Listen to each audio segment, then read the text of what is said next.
오늘 3장부터 7장입니다. 3장 1절부터 4장 16절까지 신실하고 자비로운 대제사장. 그래서 출애굽 지도자들보다 뛰어나시다. 모세, 여호수아, 그리고 아론 이분들보다 뛰어나시다 하는 부분들 나오고요. 자비롭고 신실한 대제사장 주제가 두 부분으로 확장되어서 전개됩니다. 3장 1절부터 6절까지가 신실한, 그리고 4장 14절부터 16절까지가 자비로운. 그러면은 3장 7절부터는 뭐냐 이제 궁금해지는 것이죠.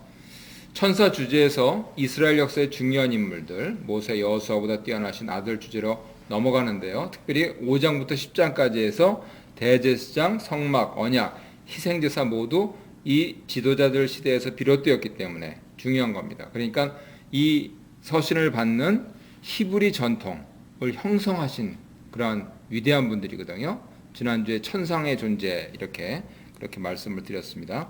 3장 1절부터 6절을 보시면 신실한 대제사장으로서 모세보다 뛰어나시다. 모세가 대제사장이냐? 대제사장은 아니죠. 하지만 모세는 레위지파고, 그리고 모세는 지도자죠. 그래서 지금 예수님이 대제사장이시다라고 하는 걸 현대적인 용어로 하자면은 제사를 넘어서는 그런 것을 했을 때는 최고 지도자시다 이렇게 표현할 수도 있을 것 같습니다. 모세 신실함에 비유되는 예수님의 신실하심이 2절에 나오는데, 모세는 영광에 있어서 예수님께 미치지 못합니다. 민수기 12장 7절에 보면 모세, 집, 신실함, 종이라고 하는 개념들이 나오는데, 하나님께 연결되는 집 지은 자, 그리고 만물에 연결되는 집 3절에 나오죠. 이것과 아들과 종 5절과 6절에 나옵니다. 이 유비가 등장하면서 모세 유비는 3장에서 10장 사이에 예수님을 예표하는 대제사장, 장막, 언약, 희생제사, 거기에 있어서 모세 율법에 근거해 봤을 때 예수님은 뛰어나시다 하는 그러한 히브리서 저자의 중요한 논거가 되겠습니다. 1절, 2절 제가 세 번에 읽어드릴게요. 그러므로 하늘의 부르심을 함께 받은 거룩한 형제자매 여러분, 우리가 고백하는 신앙의 사도요 대제사장이신 예수를 깊이 생각하십시오. 이 예수는 모세가 하나님의 온 집안에 성실했던 것 같이 자기를 세우신 분께 성실하셨습니다. 그랬습니다. 앞에 1, 2장을 다양하게 반영하면서 그러므로 헛되인이라고 하는데요. 그렇게 시작하는데, 신실한 대제사장, 형제, 거룩한 천상. 이 천상은 하나님 임재하시는 진정한 영역이라는 그러한 뜻이고요. 그 천상의 부르심을 함께 받은이라고 그렇게 표현하면서 지금 히브리 수신자들을 부르고 있습니다. 그랬을 때 이 천상의 부르심을 함께 받았다는 것은 하나님께 나아갈 특권을 가졌다 하는 그러한 뜻이 되겠죠. 히브리서 저자는 처음으로 수신자들을 형제라고 부릅니다. 그런데 2인칭으로 부릅니다. 너 이렇게, 너희 이렇게요. 1절 상반절에 그렇게 되어 있습니다. 그리고 수신자들에게 깊이 생각하라고 명령하죠. 무엇을 생각하라? 히브리서에서만 유일하게 주님을 우리가 신앙 고백하는 그 사도라고 하는 것은 보내심을 받은 자죠. 그랬을 때 예수님께서 세상에 보내심을 받았죠. 아버지께로부터. 즉 성육신하신 임무입니다. 그렇다면 앞서 말했던 2장 5절부터 18절의 그런 요점인데요. 그 사도시라고 부르고, 그리고 대제사장이라고 불리는 예수님이 신자들을 형제라고 부르시니까 신자들끼리 형제라 부르는 것은 마땅하다 합니다. 더구나 그들 서로는 거룩한 형제들입니다. 사도이고 제사장이신 예수님은 보내신 분께 신실한 분이었다. 여기서 신실한 대제사장에 대한 근거들이 나오죠. 2절 상반절입니다. 그래서 이 사실을 모세와 비교를 통해서 확장시키시죠. 3, 4절에 보면은 모세보다 더 영광을 받으실 만한 예수님인데요. 세 번역에 이렇게 되어 있습니다. 집을 지은 사람이 집보다 더 존귀한 것 같이 예수는 모세보다 더 큰 영광을 누리기에 합당한 분이십니다. 어떠한 집이든지 어떤 사람이 짓습니다. 그러나 모든 것을 지으신 분은 하나님이십니다. 모세와 대조를 시작하는데, 모세도 신실한 자로서 영광 받을 만하지만 예수님은 더 영광 받으실 만하다 하는 것입니다. 하나님의 창조 활동으로서 집 지은 자로 예수님은 집의 종, 때라본이라고 하는데요. 집의 종인 모세보다 존귀하시다 하는 논거입니다. 창조자와 피조물의 종의 관계죠. 다시요. 창조주로서 예수님, 그리고 피조물의 종, 집의 종인 모세, 그 관계를 가리키고 있습니다. 5절, 6절에서는 종 모세보다 뛰어나신 아들 휘오스라고 하는데요. 그리스도를 비교하고 있습니다. 읽어드릴게요. 모세는 하나님께서 장차 말씀하시라는 것을 증언하기 위한 일꾼으로서 하나님의 온 집안 사람에게 성실하였습니다. 그러나 그리스도는 아들로서 하나님의 집안 사람을 성실하게 돌보셨습니다. 우리가 그 소망에 대하여 확신과 자부심을 지니고 있으면 우리는 하나님의 집안 사람입니다.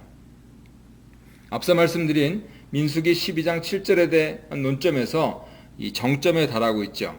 종과 아들에 이어서 집은 곧 우리죠. 그리스도께서 대제사장으로 다스리는 하나님 백성들이다. 저 뒤에 10장 21절에 나오는데요. 이 집에서와 그리고 집 위에 이렇게 대조를 하고 있습니다. 모세의 집에서 종 사역에 대해서 긍정적인 역할을 부각시킴으로써 아들의 집 위에서 집을 소유하시는 하나님의 아들로서 뛰어남을 더 부각시키고 있죠. 민수기 12장 6절로 8절에서 보면 모세의 선지자 역할은 장차 하나님에 의해서 말씀되어질 것들을 증언하는 것입니다.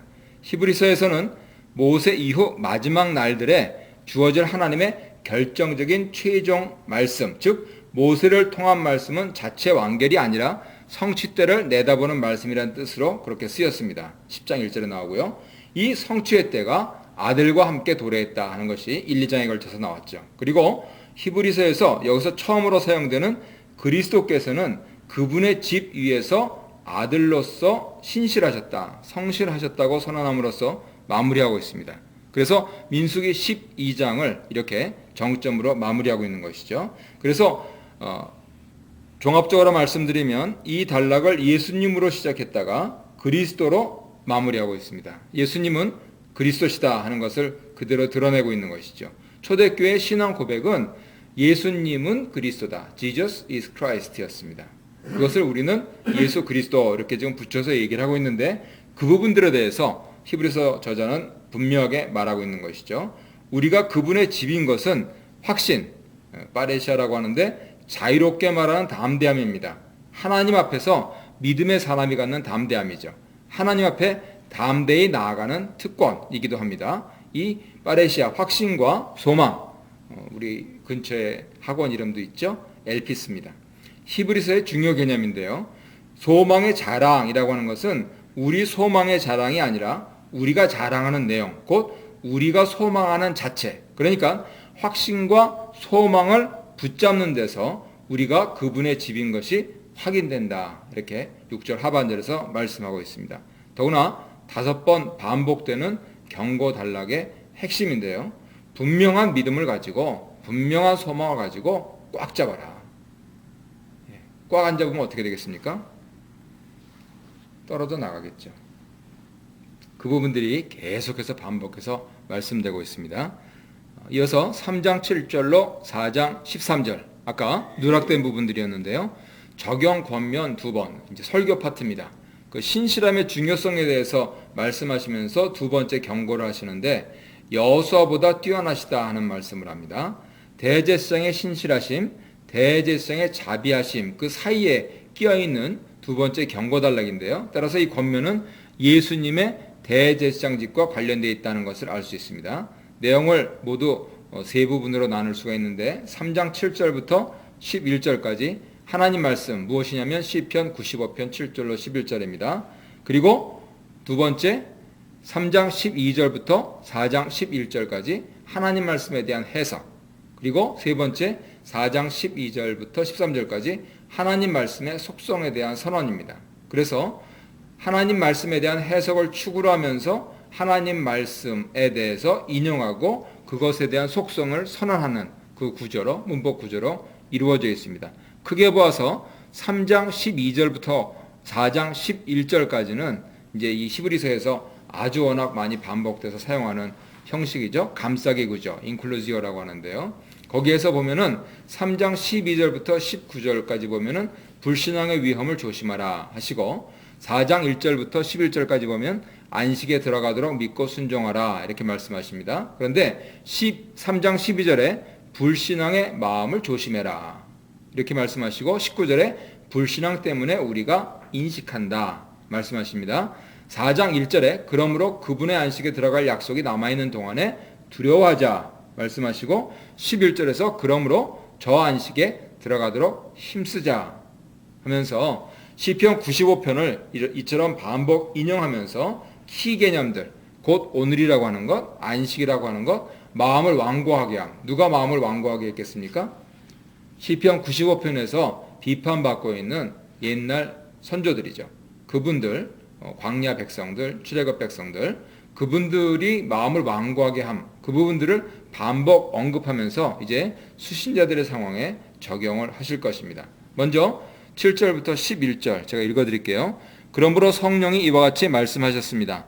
오늘 너희가 그의 음성을 듣거든 너희 조상들이 광야에서 시험받던 날에 반역한 것 같이 너희 마음을 완고하게 하지 말아라. 거기에서 그들은 나를 시험하여 보았고 40년 동안이나 내가 하는 일들을 보았다. 그러므로 나는 그 세대에게 분노해서 말하였다. 그들은 언제나 마음이 미혹되어서 내 길을 알지 못하였다. 내가 진노하여 맹세한 대로 그들은 결코 내 안식에 들어오지 못할 것이다. 그러므로 이렇게 시작하고 있는데요. 6절 하반절에 있는 내용을 이어받고 있는 것을 드러냅니다. 그리고 8절에 너희 마음을 완고하게 하지 말라 이렇게 연결하고 있는데 성령께서 말씀하시다 그럽니다. 그래서 성령께서 성경의 원저자이심을 밝히면서 히브리서는 상당히 인간저자 부분들을 이렇게 희석시킵니다. 하나님 말씀하신 부분들을 더구나 구약 백성들 전통을 갖고 있는 사람들이기 때문에 그렇게 말씀하시고 있는 것 같아요. 특히 현재형 동사 그리고 오늘 아까 말씀드렸죠. 오늘이라고 하는 표현을 써서 성령께서 수신자들에게 지금 여기서 말씀하시는 것을 드러냅니다. 히브리서 저자는 과거 말씀이 오늘 말씀인 것을 확신하고 있는 것이죠. 시편 95편의 70역을 거의 따르고 있는데 원래 히브리어 시편은 하나님의 주권, 권능을 찬양하는 전반부와 그리고 출애굽기 17장, 민수기 20장에 나오는 무리바 마사 사건에서의 그 물사건, 그 가데스 정탐 후에 불신앙 보고를 배경으로 하는 그 사건에서 회중에게 경고 그리고 권면하는 후반부로 구성되어 있는데 지금 인용하고 있는 부분들은 바로 이 경고, 권면하는 후반부입니다. 70인역은 무리바와 마사를 지명으로 번역하지 않고 어원 그대로 번역해서 반역 그리고 시험으로 번역했습니다. 그리고 히브리서 저자는 이것을 인용했습니다. 그 결과 출애굽기의 배경은 사라지고 민수기 특히 히브리서 저자가 안식 개념을 설명하는데 아주 긴하게 사용될 민수기 14장의 배경만 남게 됩니다. 여기 따라오셨죠? 출애굽기 17장과 민수기를 바탕으로 하면서 지금 70인역이 해석되고 있는데 후반부 70인역의 시편 95편 후반부만 사용하면서 인용한 거죠. 그리고 동시에 과거 지명을 그 지명의 뜻으로서 반역, 시험으로 번역함으로써 결국은 원래 이스라엘 선조들이 왜 무슨 배경에서 그랬나 하는 부분들이 아니고 민수기에서 권명과 경고를 받고 있는 내용 그 부분들이 강조됐다는 것이죠. 그것을 특히 민수기 14장에서 찾을 수가 있는데 10절에서 히브리어나 70인역과는 달리 그러므로 디오라고 하는데요. 그것을 추가해서 9절에 40년 동안이 원문처럼 10절에 하나님의 진노에 연결되지 않고 9절에 불신앙하는 모습에 연결되어서 이스라엘에 반복되는 불신과 시험을 강조하는 효과를 낳고 있습니다. 그래서 무리바와 마사에서의 그러한 역사적인 사건을 이제 오늘날에도 적용할 수 있는 현재적인 사건, 일반 원리로 그렇게 시편 95편을 사용하고 있는 것이죠. 히브리서 저자가 시편을 인용하는 목적은 이어지는 문장에서 하나님 음성을 거절한 처참한 결과들을 상기시키고 또 경고하고 권면하는 데 있습니다. 12절부터 19절에 보면은 이제 그것을 해석하는 내용이 나오는데요. 12절부터 19절 읽어드리겠습니다. 형제자매 여러분 가운데 믿지 않은 악한 마음을 품고서 살아계신 하나님을 떠나는 사람이 아무도 없도록 여러분은 조심하십시오. 오늘이라고 하는 그날 서로 권면하여 아무도 죄의 유혹에 빠져 완고하게 되지 않도록 하십시오. 우리가 처음 믿을 때 가졌던 확신을 끝까지 가지고 있으면 우리는 그리스도께서 주시는 구원을 함께 누리는 사람이 될 것입니다. 오늘 너희가 그의 음성을 듣거든 반역하던 때와 같이 너희의 마음을 완고하게 하지 말아라 하는 말씀이 있는데, 듣고서도 하나님께 반역한 사람들이 누구였습니까? 모세의 인도로 이집트에서 나온 사람들 모두가 아니었습니까? 하나님께서 40년 동안 누구에게 진노하셨습니까? 죄를 짓고 시체가 되어서 광야에 쓰러진 그 사람들이 아닙니까? 하나님께서는 누구에게 하나님의 안식에 들어가지 못하리라고 맹세하셨습니까? 순종하지 않은 사람들에게 하신 것이 아닙니까? 결국 그들이 들어갈 수 없었던 것은 믿지 않았기 때문임을 우리는 압니다. 그 9절 한번 읽어주실래요? 9절이요? 9절. 3장 9절이요? 예. 거기에서 그들은 나를 시험하여 보았고 40년 동안이나 내가 하는 일들을 보았다. 이 불신앙이라고 하는 단어를 사용한 감싸기 구조로 12절로 19절 이렇게 되어 있습니다. 먼저 12절로 15절을 보면은 한 문장입니다. 그래서 시편 95편 7절 8절과 관련된 권면을 제공하는데, 수신자들을 다시 형제라고 부르면서 권면을 시작합니다. 12절은 개인적이고 소극적인 권면이죠. 너희 중에 아무도 적극적인 불신앙, 그게 민수기 14장 11절에 나오는데요. 그 많은 이적에도 언제까지나 믿기를 거절하겠는가라는 하는 그 상황을 반영하는 것이죠.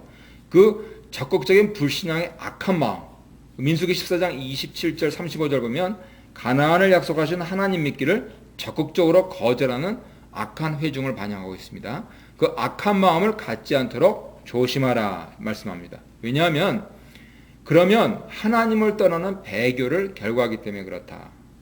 그래서 개인적 소극적 권면을 하시고요. 13절은 공동체적 적극적인 권면을 하십니다. 배교를 피하기 위해서 서로를 하나님을 거절하여서 파멸을 초래하는 죄의 속임수, 아빠떼라고 하는데요. 에덴 동산에서 뱀의 속임수 연상하시면 됩니다. 그 죄의 속임수로 말미암아 마음이 완고해지지 말도록 매일 모였던 것 같아요. 사도행전을 보면 매일 모임에서 격려해라 이렇게 말씀하십니다. 시편 권면이 오늘 벌써 세 번째 나옵니다. 지나간 과거의 오늘이 아니고 매일 모이니까 매일 도래하는 현재죠. 오늘입니다. 앞으로 나오는 4장 7절 이하 그때 또 말씀드리고요. 오늘이기 때문에 이러한 오늘은 그렇게 부를 수 있는 동안에만 가능하다 하는 것을 염두에 두고, 다시 말해서 영원하지 않다 하는 부분들을 염두에 두고 매일 모여서 격려하라 것입니다. 내일이 오겠지 누가 한다는 말입니까? 그만큼 끝날 수 있는 오늘이기에 매일 서로 권면하기를 지체해서는 안 된다는 것이죠. 14절은 삽입된 것인데 각자 조심하고 서로 격려하라. 이 직설법 현재 완료형 시제로 되어 있어서 이미 누리고 있는 실현된 종말의 특권, 이 특권이 무엇이냐면 그리스도 안에 참여하는 겁니다. 그래서 그리스도 안에 참여자들이 되어서 이 바울의 몸 비유로 하자면은 그리스도의 몸이 됐다고 하죠. 그리스도께 관련됐다고 합니다. 이 특권에 대해서 언급을 하고 있습니다. 특권자들은 그에 걸맞는 증거를 갖고 있어야 돼요. 그 처음 확신이 히포스타시스라고 했는데 1장 3절에서는 본체로 번역을 했는데, 이 처음 확신, 그것을 처음 갖는 것도 중요하지만 끝까지 견고히 붙잡고 있어야 된다. 매일매일, 오늘. 주일날만 하시면 안 되고요. 매일매일 하셔야 됩니다. 바로 그 증거를 갖고 있기를 기대하는 것이죠. 그래서 이미와 아직의 긴장감이 감돌고 있습니다. 광야 선조들처럼 불신앙으로 인해서 중도 탈락하지 않도록 15절에서 시편 95편을 인용하면서 수신자들에게 너희 마음을 완고하게 하지 말라고 직접 적용을 하시고 있죠.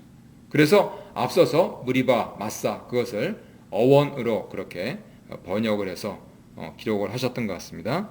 이어서 16절과 19절은 시편 95편 7절 그리고 11절에 기초한 세 개의 수사 의문문으로 나오죠. 제가 계속 의문문으로 읽어드렸죠. 그리고 민수기 14장에 근거한 답변들로 그 권면을 제공하고 있는데요. 첫 의문문은 듣고도 가나안 정탐 사건에서 반역한 자들이 누구냐? 16절 상반절이죠. 모세를 통해서 이집트에서 나온 자들이 아니냐? 더구나 모든 자들이 아니냐? 16절 하반절입니다. 여기서 모세, 여호수아, 갈렙은 제외되죠. 이어서 끝까지 경주하지 못하면 안식에 들어가지 못한다 하는 사실을 분명히 적시하시고요. 두 번째 의문문은 하나님께서 40년 동안 누구에게 노하셨느냐? 17절 상반절이죠. 9절 10절에서는 그 기간 동안에 이스라엘이 하나님 역사를 보았던 것으로 연결시켰는데 여기서는 하나님께서 노하신 기간으로 나옵니다. 그리고 답변으로 다른 질문이 주어지죠. 죄 지은 자들에게가 아니냐? 17절 중반절입니다. 그리고 부연 설명합니다. 그들의 시체가 광야에 엎드러졌다. 17절 하반절이죠. 세 번째 의문문은 시편 95편을 반영하면서 11절입니다. 하나님께서 자신의 안식, 여기서 자신의 안식은 가나안 땅이죠. 가나안 땅에 들어오지 못할 것이라고 누구에게 맹세하셨느냐? 18절인데요. 맹세의 내용은 하나님께서 이스라엘 조상에게 약속된 땅에 결코 들어가지 못하리라는 것이죠. 누구에게 하셨습니까? 18절 하반절을 보면 불순종한 자들에게 하셨다. 그래서 하나님의 기적을 보고도 10번이나 하나님을 시험하고 불순종하고 했던 사람들에게 하나님께서 맹세하시면서 안식에 못 들어온다 이렇게 말씀하셨다는 겁니다. 이어서 결론을 제시하죠. 히브리서 저자는 반역, 죄지음, 불순종 이거를 한마디로 불신앙이라고 요약합니다. 19절에 있습니다. 12절에서 불신앙으로 시작해서 19절에서 불신앙으로 끝내는 감싸기 구조죠. 그래서 시편 95편이 아니고 민수기 14장대로 불신앙 용어를 사용해서 시편 95편에 안식에 들어가지 못한 것을 불신앙의 결과로 그렇게 말씀을 하고 있습니다. 이것이 히브리서 저자의 해석 첫 번째고요. 두 번째 해석은 이제 4장, 장을 넘어갑니다. 하나님의 안식과 우리의 안식. 지금 끄트머리에서 불순종해서 결국 하나님의 안식, 특별히 출애굽 광야 선조들에게는 가나안 땅이 그것이었는데 이 안식 개념에 대해서 더 이제 확장하는데요.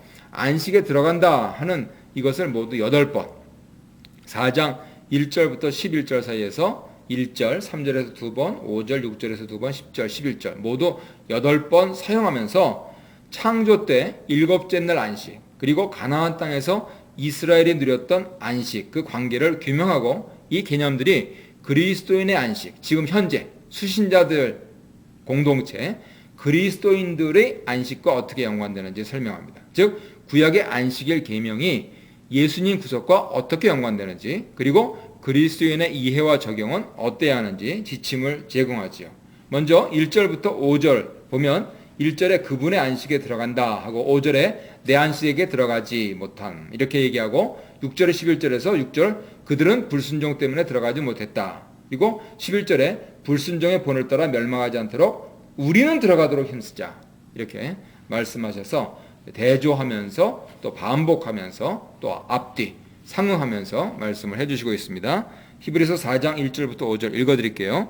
그러므로 하나님께서 주시는 안식에 들어가리라는 약속이 아직 남아있는 동안에 여러분 가운데서 거기에 미치지 못하는 사람이 아무도 없도록 두려운 마음으로 조심하십시오. 그들이나 우리나 기쁜 소식을 들은 것은 마찬가지입니다. 그런데 들은 그 말씀이 그들에게는 아무런 유익이 되지 못하였습니다. 그들은 그 말씀을 듣고서도 그것을 믿음과 결합시키지 않았기 때문입니다. 그러나 그 말씀을 믿은 우리는 안식에 들어갈 것입니다. 그것은 내가 진노하여 맹세한 것 같이 그들은 결코 내 안식에 들어오지 못할 것이다 하고 말씀하신 그대로입니다. 사실상 하나님께서 세상을 창조하시고 모든 일을 마치셨으므로 그때부터 안식이 있어 온 것입니다.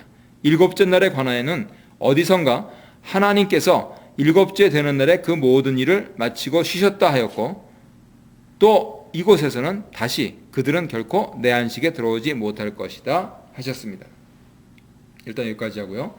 이 두려워하자, 뭐뭐 하자, 그래서 권면형 접속사라고 하는데 삶의 전환을 촉구하는 데 사용되죠. 두려워하자 하는데 두려워할 대상은 안식에 들어가지 못한다는 사실입니다. 안식이 출애굽 세대에게는 가나안 땅을 지칭하는 것이 분명합니다. 하지만 히브리서 저자에게는 더 이상 가나안 땅이 아닌 종말의 안식을 의미하죠. 들어가지 못하면 멸망하는 거죠. 그래서 그분의 안식은 구원이다 이렇게 간단하게 표현할 수 있습니다. 히브리서 저자는 구원 약속, 에판겔리아라고 하는데요. 그 약속이 남아있다고 단언합니다. 이 점은 구약 약속과 예수님의 성취라는 일반적인 이해와는 조금 다르게 그리스도인에게도 약속이 미래도 있다 하는 부분을 부각시키는 점입니다. 이것이 히브리서의 굉장히 독특한 측면입니다. 그래서 신약 백성처럼 동일하게 까따페르라고 하는데요. 마찬가지로 복음, 여기서는 하나님 약속에 들어가는 것이죠.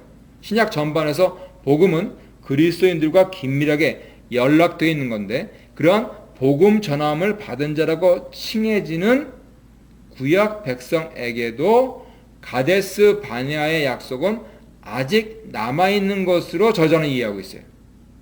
갈렙이 여호수아에게 모세가 우리에게 약속했다. 어디서? 가데스 바네아에서 이렇게 얘기합니다. 누구에게나 열려있는 거예요. 근데 그거를 받은 사람이 두 사람밖에 없다는 겁니다. 무슨 통탄할 노릇이냐는 거죠. 그 상황을 이해하시면 지금 히브리서 저자가 아직 남아있는 것이다. 이렇게 말씀하시는 맥락을 좀 이해하기가 쉽죠. 제가 생각할 때는 지금 저자가 공간을 중시하는 유대주의에서 시간을 중시하는 그리스도교로 전환하는 그러한 중요한 터닝 포인트 같아요. 이건 좀 신학적으로 좀 규명을 해야 될 것인데요.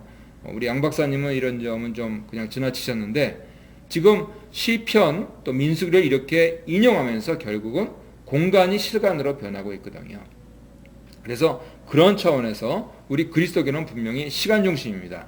그랬을 때 아직 남아있다 하는 부분들, 그래서 약속에 들어가지 못할 가능성을 두려워해야 한다 하는 부분들을 말씀을 하시고 있죠.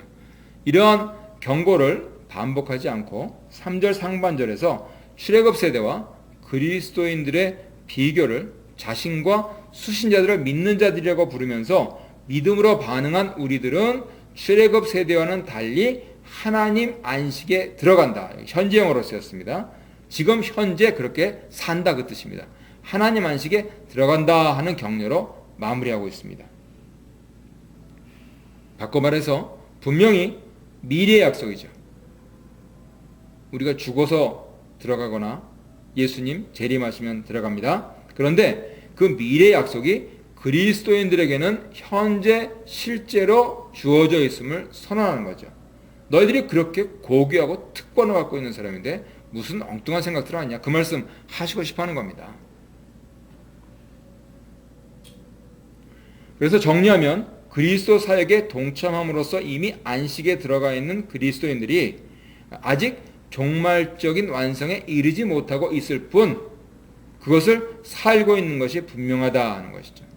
그래서 안식이 무엇인가 하는 것, 이 부분들 잘 정리가 되어야 되겠습니다. 3절 중반절에서 시편 95편 11절을 다시 인용하여서 안식이 출애굽 세대가 들어가지 못한 안식과 동일함을 전제합니다. 이어서 안식이 창조 사역에 뿌리를 두고 긴밀히 연결되어 있음을 시사합니다.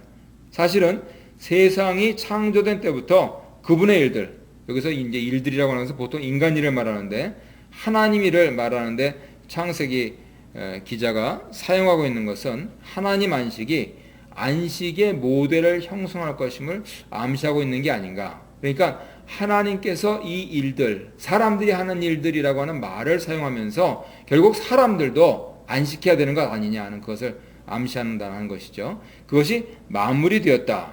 이렇게 3절 하반절에서 말씀합니다. 그리고 4절에서 창세기 22장을 인용해서 시편 95편의 나의 안식과 연결시키면서 쉼을 말씀하세요. 완결하셨다 하는 의미에서 쉼입니다. 이것을 부연 설명하는데 안식이 아직 없어서 출애굽 세대가 들어가지 못한 것이 아니라는 겁니다. 창세기 2장 2절로 3절은 안식일이 아닌 일곱째 날 바염 하슈비라고 하는데요. 그거라고 해서 제도가 아니고 하나님께서 활동하지 않은 그런 차원이 아니고 멈추셨다 혹은 끝내셨다 완결하셨다 하는 의미에서 안식의 주안점이 있다 하는 것을 강조한 것이죠. 그렇다면 광야를 살더라도요 가나안 땅에 이미 들어갔다. 이러한 믿음을 여호수아와 갈렙은 갖고 있었던 거예요. 그래서 뭐라고 표현했습니까? 아니 저기 우리한테 주셨는데 이렇게 얘기했잖아요. 이 시각이 굉장히 중요한 거예요. 세상 사람들은 아니 우리가 광야에 있는데 뭘 언제 줬냐 이러는데 믿음의 사람들은 줬는데 들어가면 되는데 이러는 거예요. 이게 구원과 연결된다는 부분들은 굉장히 무시무시한 소리입니다.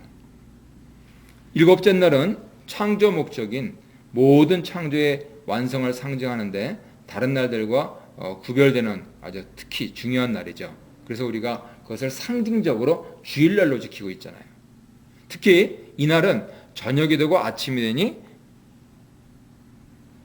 몇 번째 날이다 하는 것을 공유하지 않아서 경계나 끝이 없는 종말 성격을 드러냅니다. 끝이 안 보인다고 생각될 수 있는데요. 끝이 없는 겁니다. 영원한 것이죠. 그래서 우리 고인종화 장로님은 성경 전체 서론이 창세기 1장 1절에서 2장 4절이다. 이렇게 굉장히 강조를 하고 다니셨죠. 그래서 2장 1절부터 4절까지 안식에 대해서. 그래서 그 안식을 이루시기 위해서 결국 예수님께서도 강생하시고 또 우리도 살고 있는 것. 이렇게 잘 설명을 해 주셨습니다. 출애굽 세대의 안식이었던 가나안 땅이 히브리서 저자에게는 그리스도 사역으로 성취된 종말론적인 안식입니다. 그리스도께서 계시면 여기가 가나안입니다. 그래서 정리하자면 모두 네 가지로 안식을 정리할 수가 있는데 첫 번째로 창조 사역에서 일곱째 날. 하나님 안식은 모든 안식 개념이자 안식 개념의 근원이자 원형. 그러니까 안식의 뿌리가 어딨냐? 하나님께서 멈추시고 완결하신 것. 거기에 있다는 것이죠. 두 번째, 안식으로서의 가나안 땅은 하나님 안식의 모형이다. 그래서 온 민족이 나라가 거길 들어가려고 그렇게 아주 발버둥 치지 않았습니까? 그리고 세 번째로 하나님 안식의 궁극적인 목표와 가나안 땅 안식이 내다보았던 실체는 그리스도께서 성취하신 종말론적인 안식, 곧 구원이다 하는 것이죠. 당신들이 구원 받으셨습니까? 당신들은 안식 백성이라는 것. 여기서 공장에서 힘들게 노동하며 땀 흘려 살아도 우리는 하나님 안식에 이미 들어가 있는 사람들이다. 이렇게 확장해서 설명할 수가 있겠죠. 그리고 네 번째로 출애굽 세대는 안식 모형에 들어가는데 실패해서 궁극 안식에 들어가는 것도 실패했지만 그리스도인들은 안식의 실체, 그 구원, 그것을 성취된 형태로 이미 누리고 있고 앞으로 실체의 완성, 미래적 사건이죠. 거기에 들어가도록 기대된다 하는 것이죠. 질문 있으십니까? 안식에 대해서. 이건 좀 꼭 짚고 넘어가죠.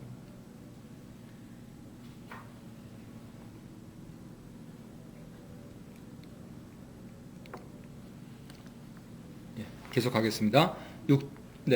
6절부터 11절 제가 읽어드릴게요. 그러므로 어떤 사람들에게는 안식에 들어갈 기회가 아직 남아 있습니다. 그런데 기쁜 소식을 먼저 들은 사람들이 순종하지 않았으므로 들어갈 수 없었습니다.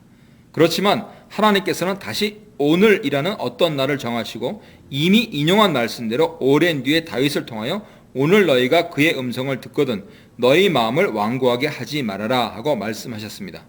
여호수아가 그들에게 안식을 주었더라면 하나님께서는 그 뒤에 다른 날이 있으리라는 것을 말씀하시지 않았을 것입니다. 그러니 하나님 백성에게는 안식하는 일이 아직 남아 있습니다. 하나님께서 주실 안식에 들어가는 사람은 하나님이 자기 일을 마치고 쉬신 것과 같이 그 사람도 자기 일을 마치고 쉬는 것입니다. 그러므로 우리는 이 안식에 들어가기를 힘씁시다. 아무도 그와 같은 불순종의 본을 따르다가 떨어져 나가는 일이 없도록 해야 하겠습니다. 그래서 지금까지 논의의 결론에 도달을 하고 있습니다. 가데스 바네아의 이스라엘 선조들이 실패한 안식의 기회가 지금 마치 가데스 바네아 사건 후 오랜 후에 시편 95편의 다윗 시대의 오늘에 그랬던 것처럼 어떤 이들에게 아직 기회가 남아있다. 이것은 하나님의 안식이고 하나님 백성을 위한 것이다. 그래서 마음을 완고하게 하지 말아라. 우리가 기도할 때 특히 이제 이 12월에 어떤 집사님들을 위해서 기도할 때 저절로 이제 기도가 나오는 거죠. 마음을 완고하게 하지 말아야 될 텐데. 8절에서 구약의 오늘과 신약의 오늘을 말한다면 여호수아가 준 안식은 다른 날을 위한 모형이고 진정한 안식은 아니었음을 지적합니다. 재미난 것은 여호수아와 예수님의 헬라어 표기가 동일하다는 것은 예수스. 의미심장한 것이죠. 그러니까 모형입니다. 예수님의 원형을 여호수아가 모형으로 줬다. 같은 이름을 사용하면서요. 여기 구절을 직역하면은 따라서 하나님의 백성에게는 안식일 안식. 기존에 카타파우시스라고 하는데요. 그것이 아닌 이곳에서 처음 나타나는 사바티스모스, 안식일 준수, 안식일 경축이라는 히브리 저자가 만든 말입니다. 안식일 안식. 안식일에 하나님께 드리는 감사, 찬양, 축제란 뜻입니다. 아직 안식일 안식이 남아있다는 것입니다. 10절에서 예수님의 종말적 안식이 안식일 준수를 수반하는지 설명합니다. 하나님 안식에 들어간 하나님 백성은 하나님께서 자신의 일을 완결하셨던 것처럼 자신의 일을 완결한다고 합니다. 완결해야 할 것이 죽은 행실인지 선한 행실인지 다른 것인지 명확치도 않고 안식과 그것들의 완결을 대조시키고 있지요. 중요한 것은 예배 드리는 자는 안식에 들어온다.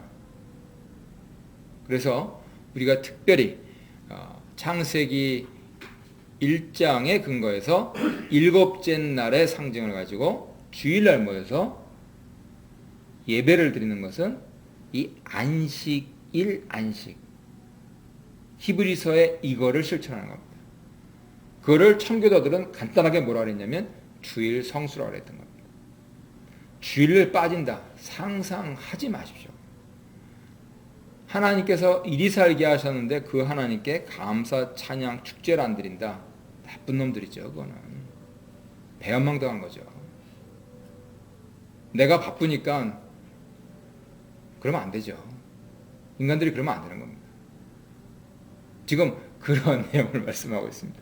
이 현대에 아주 안 맞는 말씀인데 이 아주 히브리서 이번에 공부하면서 이야 참 우리 큰일이다. 이거는 뭐 주일을 이렇게 생각하고 몇 사람이나 예배를 드릴까 이런 생각이 듭니다. 이후에 4장 14절에서 10장 18절에 걸쳐서 어떻게 하나님 백성이 안식의 예배를 드릴 수 있게 되었는지 논증합니다. 완전한 대제사장으로서 예수님이 완전한 희생제사를 단번에 드림으로써 그 피에 의지해서 참성소, 하늘성소에 가셔서 우리를 위해 하나님 우편에 앉으신 결과 그리스도인들은 그리스도의 새 언약의 피로 깨끗하고 완전하게 되어서 하나님 앞에 나아가 하나님을 예배할 수 있게 되었다 합니다. 그래서 우리 옛날 선조들은 우리처럼 2시 예배면 1시 반에는 와가지고 일주일 동안에 묻은 때 다 예배 드리기 전에 다 회개하고 또 거기서 이제 이렇게 봉헌도 다 거기에 포함되는 거예요.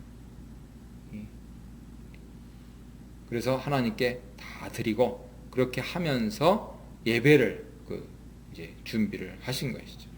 이 점은 우리가 이제 하지 않던 문을 여니까 우리 교인들을 이런 포인트를 이야기해서 우리가 와서 상품과는 예배 준비한 시간으로 하는 시간이라고 우리가 한번 이야기를 교육시키는 상당히 중요한 것 같습니다. 예. 시간 팍 해서 오는 그게 대부분이잖아요. 예, 예. 그 패턴을 이게 공부해서. 네, 그 정신은 계속 이렇게 우리가 교육을 계속 시켜야 되겠죠. 실제로 교육이 안 되죠. 이 상황이 그러니까. 그렇죠. 예. 그래서 실제로는 교육이 안 된다고 지금. 네. 아이들이 또 이제 이렇게 셋업하고 그러니까는요. 그렇지만 이제 정신은 계속해서 가르치고 그렇게 해야 될 것 같습니다. 이런 점에서 그들은 가나안 땅 모형의 실체인 시온산, 하늘의 예루살렘에 이미 들어가 있다. 그러니까 성가대 너무 좋으신 거예요. 예? 선택의 여지 없이 그냥 준비하셔야 되잖아요. 이는 그리스도인들의 특권입니다. 특권은 끝이 아니고 예수님 재림 때 완성된. 좀 이상하죠, 표현이? 예수님 재림 때 완성될. 이렇게 하지 않고 예수님 재림 때 완성된. 영원한 도성에 들어가서 하나님을 영원히 예배하는 완성된 안식을 누리게 되는 것이죠. 주일날 예배드리다가 심장마비로 그 자리에서 돌아가셨다. 영원한 안식에 들어가신 거죠. 뭐 세상에 그것처럼 복된 죽음이 어디 있겠어요. 예배드리다가. 그리고 귀한 어르신들 보시면은 정말 뒷정리 잘 하시더라고요. 딱 맛있게 드시고 연도하시고 이상하게 밤에 양복 갈아입으시고 누우셔가지고 침대에서 싹 돌아가신다. 그 아드님 뭐 또 며느님한테 이렇게 또 수발 받으시고 이렇게 하면서 쫙 멋있게. 제가 최근에 들었어요. 야, 참 그 어른 대단하다고. 장로님 같이 들으셨죠? 그때 우리? 네. 예, 같이 들으셨습니다. 예. 네. 저는 그 전까지는 이제 둘이서 한의부 자리에서 죽었으면 좋겠다 이렇게 하는 게 그거 있는데 이 히브리서 이걸 하다 보니까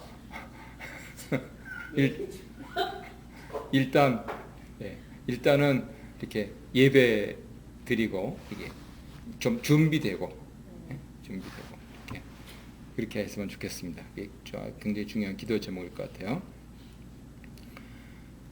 그래서 4장 11절의 권면을 1절에서 한 것처럼 권면 접속어를 쓰고 또 소단락의 6절에서처럼 불순종 이걸 다시 밝혀서 하나로 쫙 감싸면서 단락을 마무리하시고 있습니다. 그리스도인들이 들어가야 할 안식을 저 안식이라고 해서 나의 안식, 일곱째 날 하나님의 안식, 그리고 좀 장황하게 설명했던 안식일 준수, 안식일 경축, 또 모든 일들의 완결, 이거를 상기시키면서 미래 안식에 들어가야 함을 강조하시죠.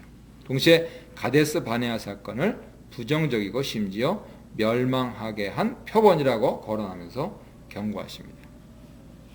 4장 12절 13절 읽어드리겠습니다. 하나님 말씀은 살아있고 힘이 있어서 어떤 양날 칼보다도 더 날카롭습니다.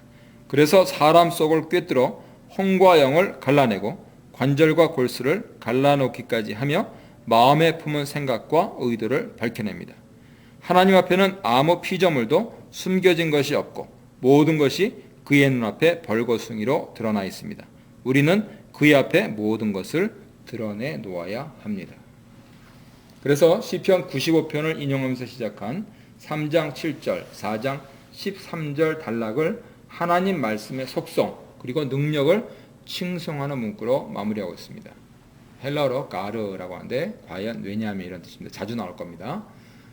그것을 통해서 이 칭송문이 앞의 권면의 이유를 밝힘을 보여줍니다. 여기서 구체적으로 하나님 말씀, 성령의 말씀은 시편 95편 7절 11절을 지칭합니다. 하나님 살아계신 것처럼 하나님 말씀은 살아있습니다. 지금 수신자들에게도 오늘 살아있습니다. 하나님 말씀은 활동력이 있어서 수신자들에게 영향력을 행사할 수 있는 능력이 있습니다. 하나님 말씀의 강력한 능력은 인간의 가장 깊은 곳까지 꿰뚫는 능력입니다.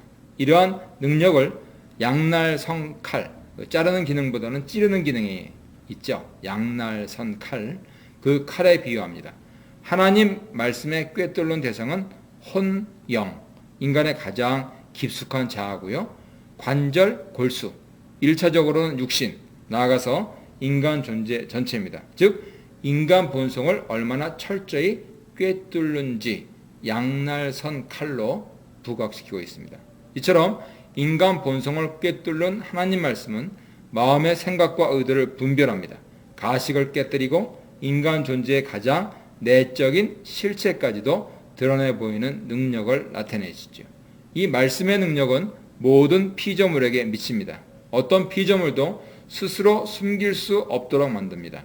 하나님 감독으로부터 벗어날 것은 아무것도 없습니다.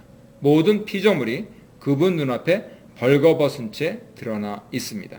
여기서 벌거벗은 채 드러나 있다 이렇게 했는데 테트라켈리스메나 이렇게 하는데요. 희생제물이 칼로 도살되기 위해서 목이 뒤로 젖혀진 상태를 가리킵니다. 그분 눈앞에 벌거벗은 채 목을 내놓고 드러나 있습니다. 만물이 하나님 말씀의 칼 앞에 무기력합니다. 이 철저함은 마지막 때 우리가 하나님과 결산, 이것을 로고스라고 하는데요. 말씀이라는 뜻이죠. 그래서 이 말씀의 심판 기능을 부각시키는 것 같습니다. 하나님과 결산해야 한다는 점에서 절정에 달합니다. 수신자들이 하나님 말씀 시편 95편을 경청해서 안식에 들어가도록 힘쓰지 않으면 시편 95편에 근거해서 하나님 앞에서 결산해야 하고 그 결과 안식에 들어가지 못한다 하는 말씀이시죠.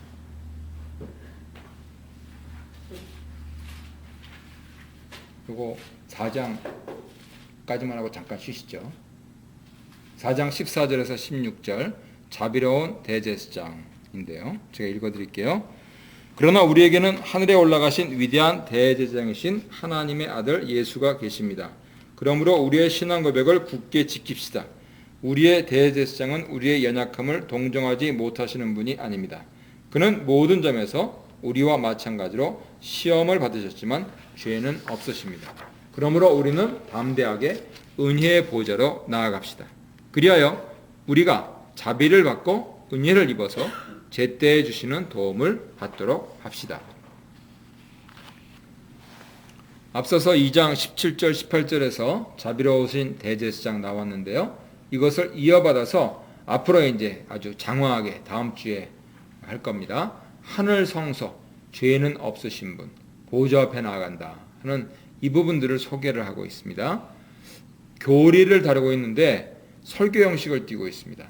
그래서 10장 19절로 23절처럼 독특한 단락입니다. 내용은 교리인데 형식은 권면이라서, 그래서 대제사장 주제가 본격화되는 5장 1절과 희생제사 주제가 최종 마무리되는 10장 18절을 앞뒤로 감싸고 있는 게 아닌가 이렇게 보는 학자들도 있습니다. 그러므로인데요. 이것은 앞에 이 중간에 권면 단락이 있었죠. 그래서 그 앞에 3장 1절로 6절에 신실하신 대제사장 주제를 이어받아서 이제 대제사장 주제가 다시 재개된다 하는 부분들을 가리키고 있습니다. 대제사장, 아들 예수님 같은 호칭이 반복해서 사용됨으로써 연관성이 확연히 드러나죠. 무슨 말을 하고 있냐면 아론 계열과는 전혀 다른 차원이시기 때문에 위대한 대제사장으로서 예수님을 소개하고 있습니다. 주님의 승기의 내용이 거론되는데요. 하늘들 성소기도 하고 휘장이기도 합니다. 성소로 치자면은 지성소라고 말하고 있고, 휘장으로 치자면은 마가복음에서 위에서 아래로 찢어져서, 그죠? 두 개로 나누어져 있던 것, 구분되어 있던 것이 통일된 것을 가리키죠. 이 하늘들을 통과하심, 이 표현을 통해서 성소를 통하여 휘장 안으로 지성소, 하나님 보좌 우편에 앉아 계신 단수형 하늘입니다. 이 지성소에 들어가는 대제사장의 행동을 단번에 성취하신 사건으로 의미를 부여합니다. 그래서 예수님 들어가신 지성소는 하나님 보좌가 있는 하늘이다. 이렇게 말합니다. 이 부분들이 히브리서 독자들, 수신자들이 헷갈리기 시작할 내용들입니다. 지성소? 그거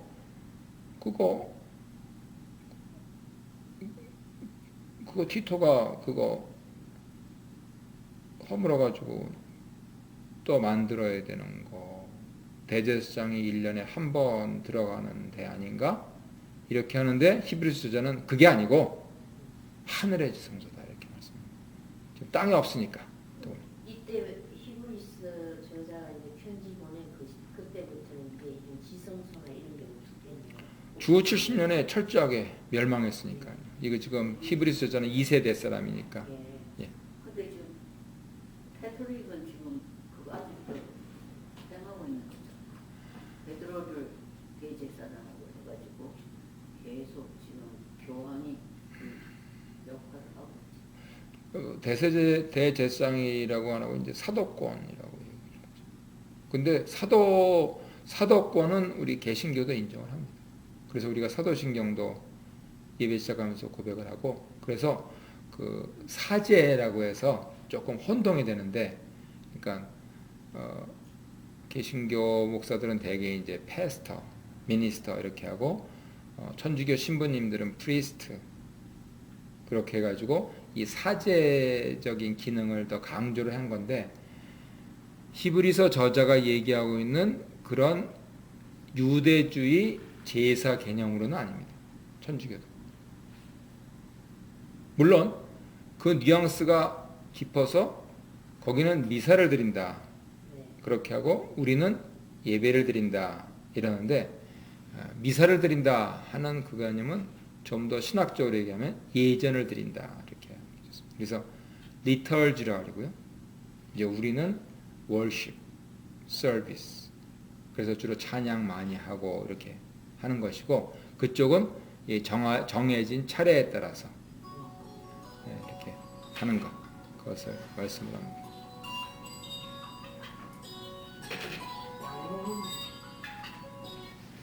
여보세요? 네네. 네네. 네네.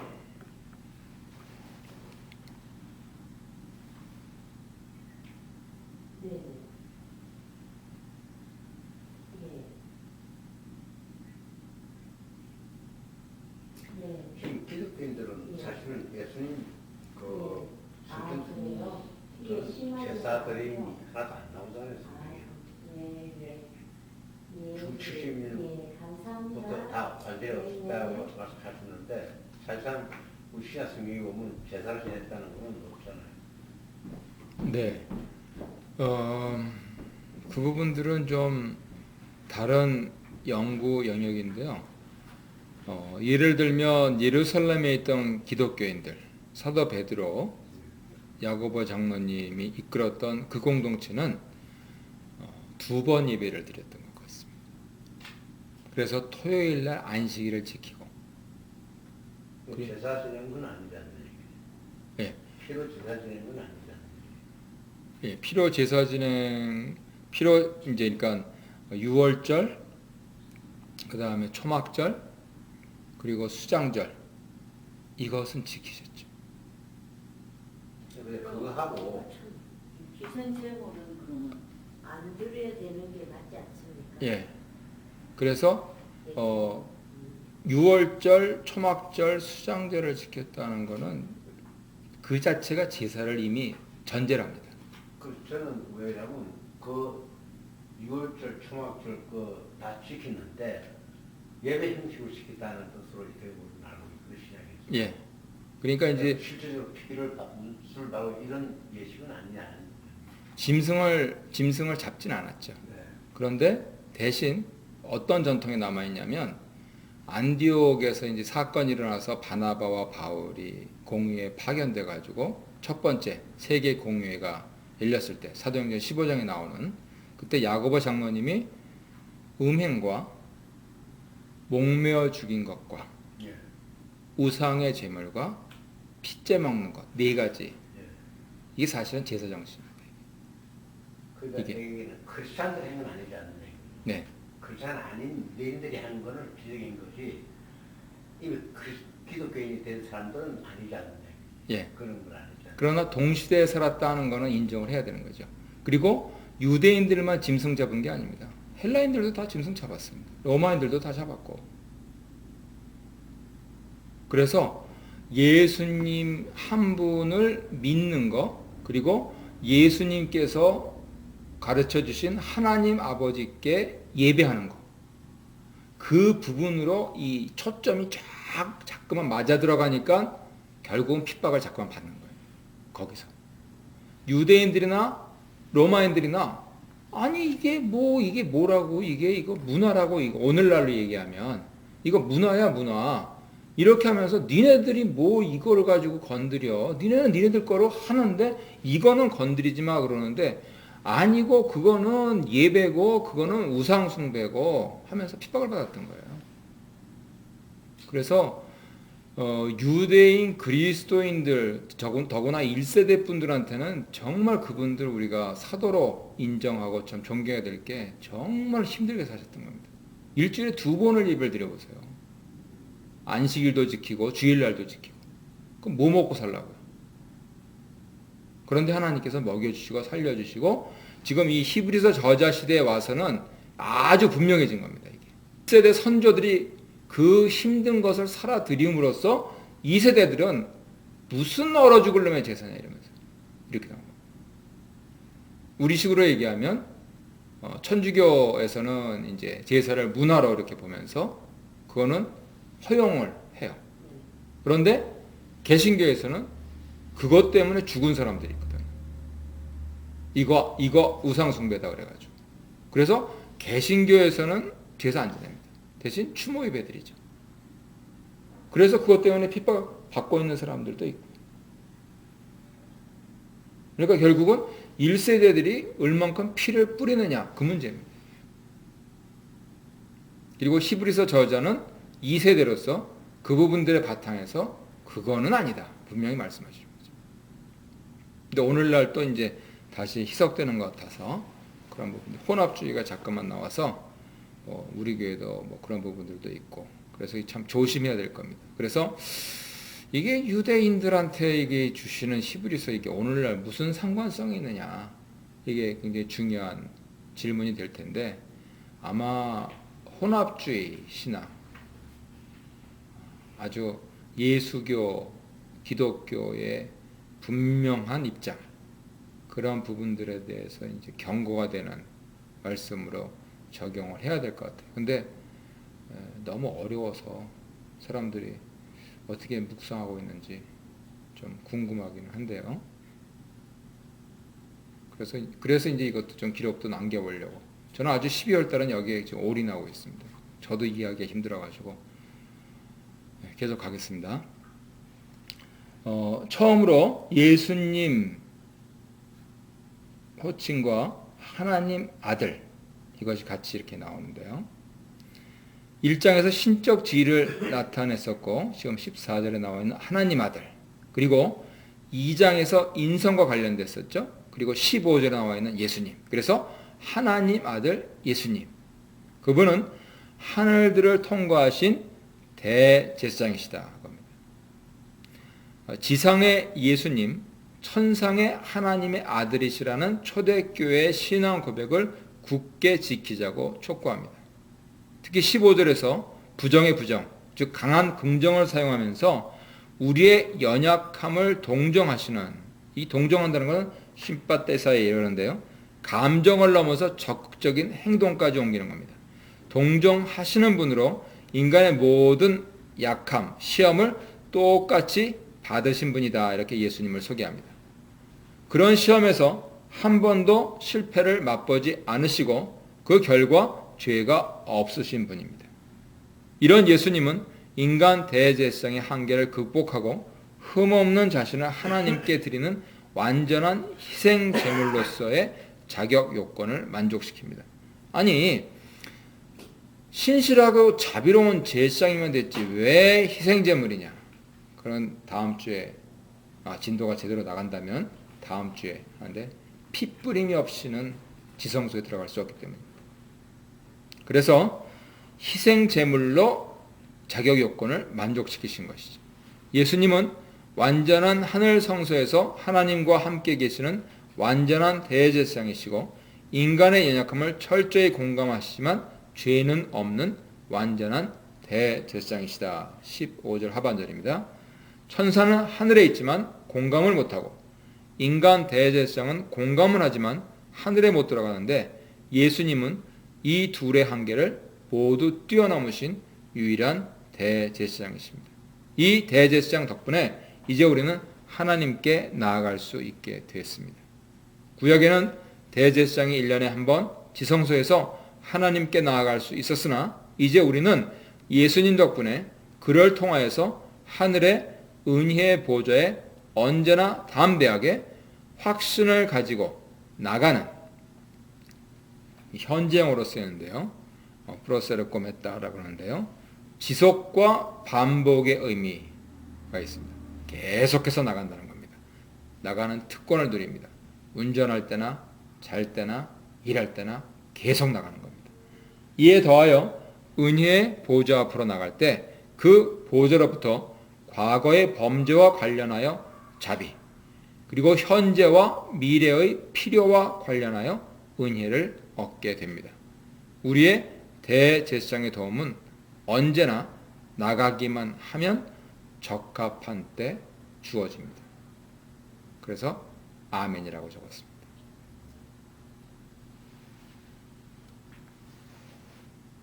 힘드시죠? 괜찮으세요? 네. 한 5분만 쉬었다 하죠. 저도 목이 아파서. 묵상을 하는데 해보면서 하니까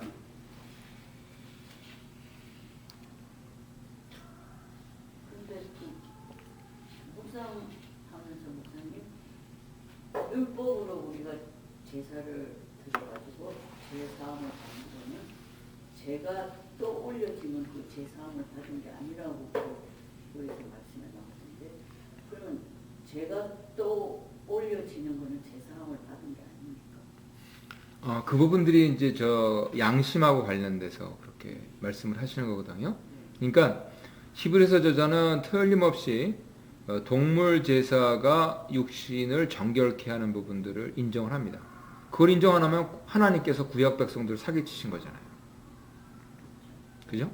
그래서 인정을 하는데 구약 제사장까지 포함해서 왜 그 사람들이 유한한 기능을 갖고 있느냐 하면 바로 양심을 터치를 못한다는 겁니다.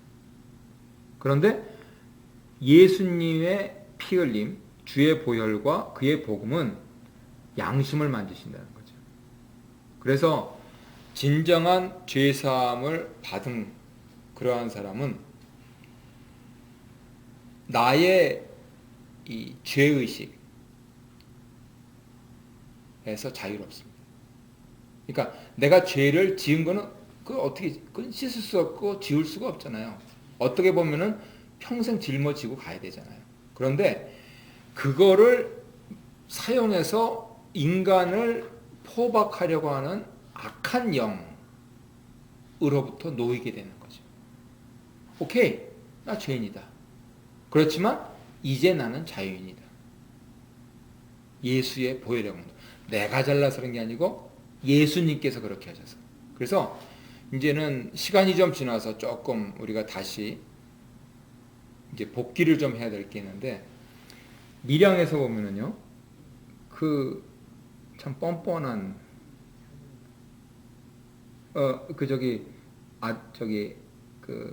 전도연에 해가지고 감옥에서 뭐 자기가 뭐 이렇게 했다. 그러면 안 되는 거잖아요, 그죠? 그러니까 우리가 바라기로는 정말 내가 씻을 수 없는 죄를 지었다. 이렇게 어머니를 위로하고, 하지만 나는 이제 사형받아도 천국 갈 것을 믿게 되었다 하는 거. 그거를 해야 되는데, 나는 죄 용서를 받았습니다 하는 것까지도 부정해버리는 거. 그건 부정할 게 아니라는 거죠. 그리고 가만히 밀양에 보면은 전도연 그 엄마는 구역 예배에서 다 가지 말라 그래요. 감옥을 가서 뭐 할 거냐고. 그런데 자기를 드러내려고 하는 거예요. 나는 이제 이렇게 용서하고 마음에서 간 거잖아요. 그러니까 그것이 하나님의 은혜에 감격해서 간 게 아니고 나를 드러내고 싶은 거죠. 내가 용서해 줄게. 그러니까 이제 예수님을 믿음으로써 그거를 이제 실천에 옮기려고 간 거잖아요. 예. 연애 관계. 예. 그러니까 그 실천 부분이 하나님 중심인가 자아 중심인가 그래서 그 영화를 자세히 보면은 자아중심. 그래서 그 자아가 결국은 상처를 다시 받았을 때는 다시 하늘의 삿대질을 하죠.